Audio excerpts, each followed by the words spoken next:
Gatsby, The Great Gatsby. So, what did we think about it? I thought it was pretty good. I'll agree. You agree? It wasn't terrible. However, I will say this right off the bat. They created a clear separation between themselves and the book because they started out with Tobey Maguire narrating, which, by the way, stop it. No. We had enough of it in Spider-Man. Yeah, Spider-Man 3 was the limit. No. Yeah. Anyway, so they start out with reading the book, and, you know, in my younger and more vulnerable years, everyone kind of knows that. But the quote he ascribes to his father, is not actually the quote that's in the book. So right off the bat, they're telling you, listen, we've changed this story. We're trying to do something different. And not only that, I think the point was, if you read Gatsby, for you guys, I reread the book, made it all the way through, read it in a night. Throw out to Andy Kaufman there, anyone who gets that joke, bonus points. But I read the whole book, and there are no sympathetic characters in the actual piece of literature. Okay, everyone's kind of like, you know, Daisy is just this debutante who made it, and she was kind of rich, and now she's super rich. She retreats back to her money, yada, yada, yada. Mm-hmm. No one likes Tom, who is her actual husband, Mr. Buchanan. You know, even Tobey Maguire's character, not that great. He's kind of taken advantage of the role of, he's been included with the rich people. So he's taking, and Gatsby, you know, he's a bootlegger criminal type. Right. So, I mean, there's really no sympathetic characters. And they all have wants and desires, and in the end, only thing that happens is poor people die.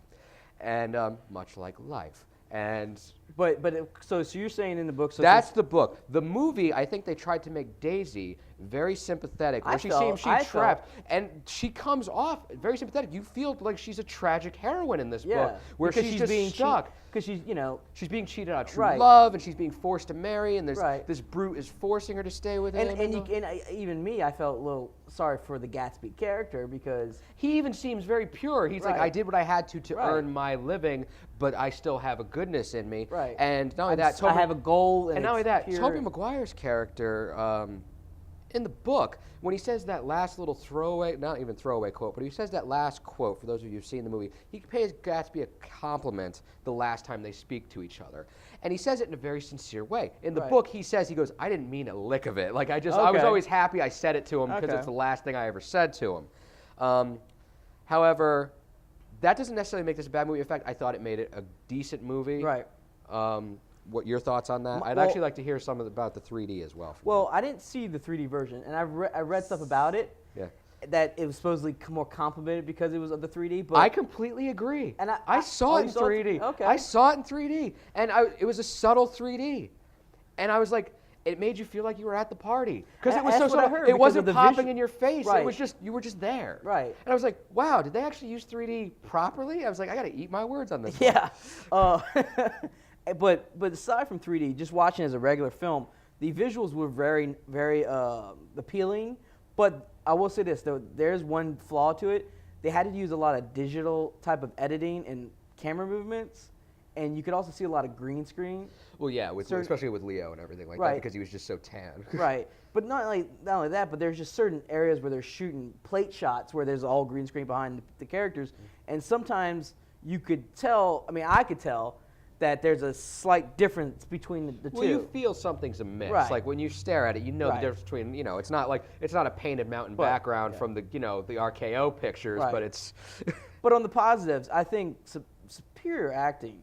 I think Leonardo DiCaprio did a really good job. Carey Mulligan too. Yeah, the first hour, I was very bored. I was very bored with the setup of this. I didn't like the whole he's in therapy and he's writing the book as a catharsis thing. I was like, that's not necessary. And more importantly, I was like, we don't need to explain why we're being told the story. Just tell us the story.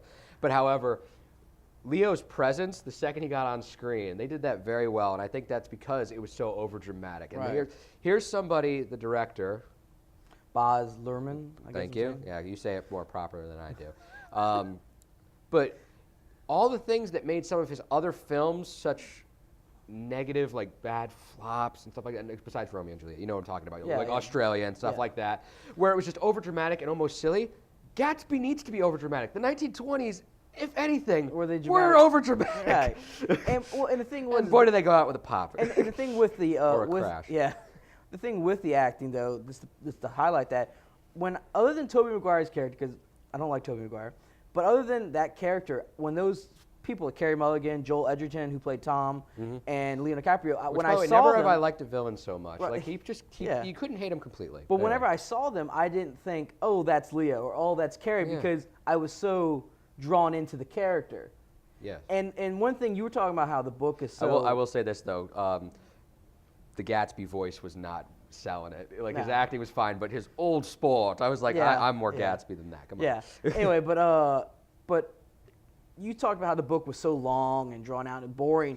Not even long. It's only 180 pages, but it feels long. Well, yeah, it feels long. This movie didn't feel long, nor did it seem to pace itself really slow. I mean, you felt at the beginning it was a little slow, but I felt the movie flowed at a very even pace, slowly getting faster and faster and faster as the movie progressed. Well, that's what it's supposed to be. It's supposed to be the Roaring '20s. Right. It starts you off to get you acclimated, and then all of a sudden you're in this big party atmosphere, and then you're in a situation so ridiculous. If you ever had time to think about it, it would be bad. But it didn't seem to slow down to the point where you're like getting bored. At least I didn't feel that. So I think All right.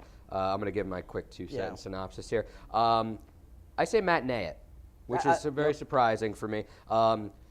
Solid acting. Tobey Maguire stopped narrating, and I never want to see that many white people dancing to Jay-Z music ever again. Other than that, great movie. My rating 2 is matinee, and just something about the Jay-Z, he was a producer. Yeah, he got production credit, but yeah. But anyway, anyway, that's it. We'll be right back with more. You're a visionary, Jay-Z. Nothing, no hate. I'm sorry. ReelTalk.